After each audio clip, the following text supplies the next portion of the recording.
السلام علیکم ورحمۃ اللہ وبرکاتہ۔ الحمدللہ رب العالمین والصلاة والسلام علی سید الانبیاء والمرسلین، اما بعد۔ ناظرین کرام، رسول گرامی صلی اللہ علیہ وسلم نے ارشاد فرمایا، المؤمن مرآۃ المؤمن، مومن کے لیے آئینہ ہے۔ آپ فرماتے ہیں اگر وہ کسی کے اندر برائی دیکھتا ہے تو اس برائی کو دور کرنے کی کوشش کرتا ہے۔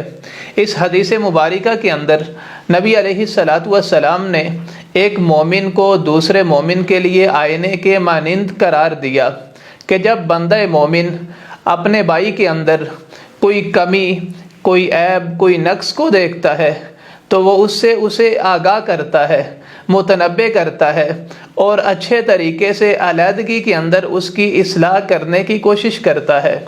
اسی طرح آئینے کی خصوصیات میں سے یہ بھی ہے کہ وہ انسان کو سنوارتا ہے، انسان کی خوبصورتی کے اندر اضافہ کرتا ہے، اور اگر انسان کے اندر کوئی نقص، کوئی عیب ہو تو وہ اس کے سامنے ظاہر کرتا ہے، نہ کہ اس کے سامنے چھپاتا ہے، تاکہ انسان اس عیب یا نقص کو دور کر سکے۔